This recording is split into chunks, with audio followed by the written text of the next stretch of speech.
Miss Ferguson, do you think you could put Marlene back in the laundry? Why? Well, she's trying to lose a bit of weight for the wedding. We think the kitchen might be too much of a temptation. I mean, if we can keep an eye on it... Why not? I don't have to give you reasons, Desmond. If Warren's too fat, that's her problem. Now get to work. Come on, Brian, the governor wants you. Yes, I'll be right there. Someone's going to have to keep an eye on her. Get Merv to keep an eye, too. Leave it to me. Who's on kitchen duty? Pam and Tam. Right. Come on, Brian. They're coming. Right. Well, I'm ready. It's going to be really strange without you, Eddie. Don't say that, Mickey. Pups make me feel quite selfish. But I am looking forward to it, you know. I don't blame you. Still, I do feel a bit sad, though. Well, after tomorrow, I won't be here either. So, it's a brand new beginning for both of us, eh? Let's go.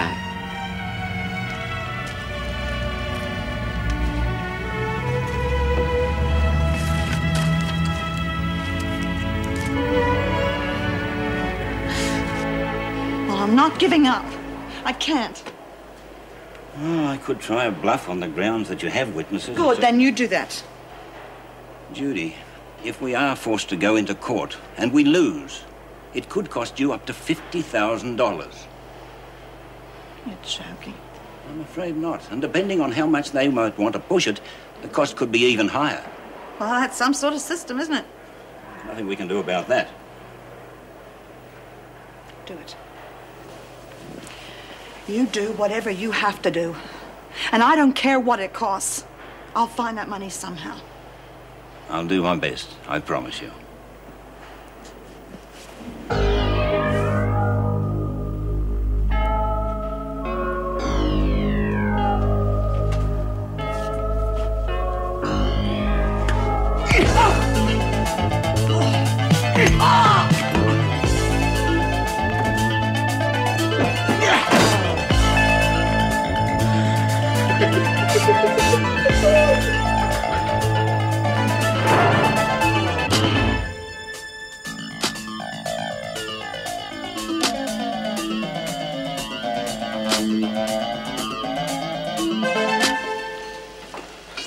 Why should the screws get it and not us? What's that? Morning tea. We don't have it, do we? Of course you do.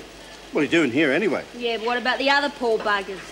And maternity. Don't forget maternity. Merv, I'm not going to have a bloody baby just so as I can have a cup of tea. Can't I take some for the girls in the laundry, please? No, look, there won't be enough for afternoon tea. Oh, too bad. You feed them enough of that early grey stuff, their taste buds will be buggered anyway. It's Earl Grey. Yeah, that's the stuff. Can't I take some for the girls in the laundry, please? Gosh, Merle, you'll get me into all sorts of strife. What's trouble? No trouble. What do you want me to do now, Merv? Hang on a minute.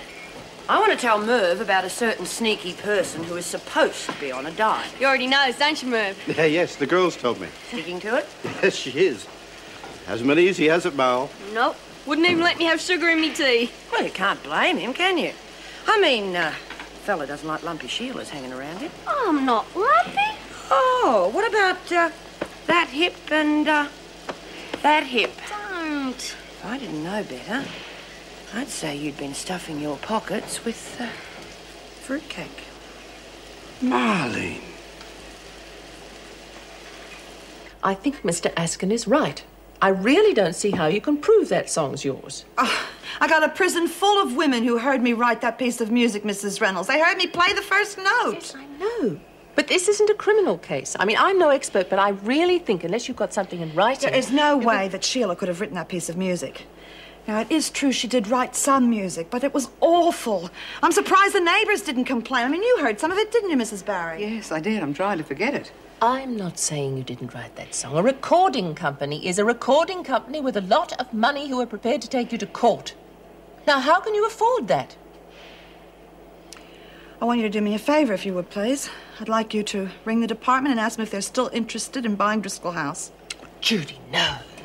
That's your security for when you get out of here. It's not just an ordinary piece of music, Mrs. Reynolds. I wrote that for someone very special, and I'm not going to stop until I get it back. Now, please, ask the department. Yeah, well, there's no way we're going to use this leg again. Make a new one? Yeah, we'll have to. Yeah, looks like Burke's fallen down the hole. So you mind having a go at it? Nah, not at all. Take my mind off the wedding, if nothing else. But what are you worried about now? Well, I'm not worried. I'm not really worried about nothing, just... Oh, Want everything to go all right for Marlene, that's all. Hey, you reckon this'll do? Sort of temporary, you know. Yeah, it'll be fine. Great. No, everything will be great. You know, in some ways you're lucky it's happening here. Cost you a bloody fortune on the outside, but with cars and flowers and that. Nice of you to come back, Burke. You know me, Macca. I'm a nice bloke. Where the hell have you been? You know you've got 2 gluing jobs to catch up on. Okay, so I had a fag. Ought to get yourself a uniform, McRae. Sounding more like a screw every day.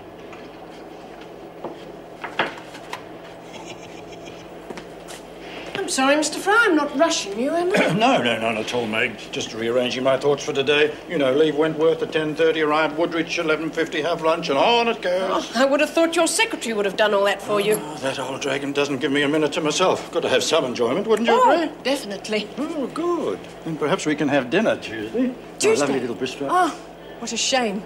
I'm having dinner with Mr. Crookshank that night. Crookshank? You mean our chap? Yes, well, now that he's cleared, it's a sort of celebration. That was a huge relief, wasn't it? Yes. Still, we could have done without the publicity. Some people might say, where there's smoke, there's fire. Oh? Would they? Yes. Hopefully I'll be able to get rid of the riffraff so the decent officers can show their faces in public. Oh, well, Dennis will be pleased. I think he's one of the best officers I've ever had the pleasure of working with. Yes, of course. You make a habit of socialising with all the staff or just certain members? Well, let's say I'm selective. Well, mustn't keep Mrs. Reynolds waiting. You know, I really think Judy will sell Driscoll Hush. She was so angry. Oh, I know how she feels. God, sorry. Doesn't matter, it's only water. But she can't, Dennis. She'd lose everything. Oh, maybe she feels she already has. That song was pretty important to her, you know. Oh, yes. Oh, I don't know.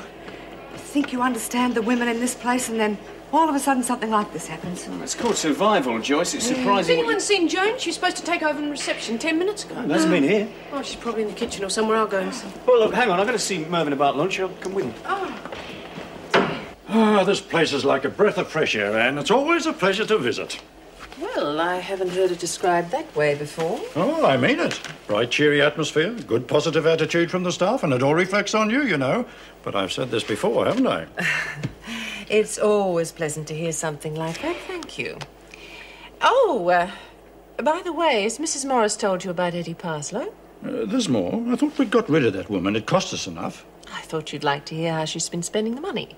Oh, Mrs. Morris did say she's spending her money on a retirement village or something, isn't she? Moving in today. Perfect ending to the whole affair, don't you think? She's very happy about it. Good. As long as she keeps her mouth shut, she can be as happy as she likes. Let's get down to the business at hand, shall we? And that is? Ferguson. Or more to the point, that letter you sent us regarding Rebecca Keane and that cooking chap. What's his name? Ray Proctor. What about it? Bad business. Looks like Keane was got at between the time that you saw her and the time she denied knowing anything about it. I see. Got at in what way? Well, let's say that she had a convenient accident. Enough to change her mind about testifying against Ferguson. Yes, I see. Well, do you want to speak to Miss Ferguson about it? No, I want to get rid of the damned woman. But I need evidence, and that's where you come in. Now, according to our legal department, we can't catch her out on this letter business. Too late. But you catch her on unprofessional behavior, and we'll kick her out, but make it good. It's been tried before. Well, not with me at the helm, it hasn't. Give me irrefutable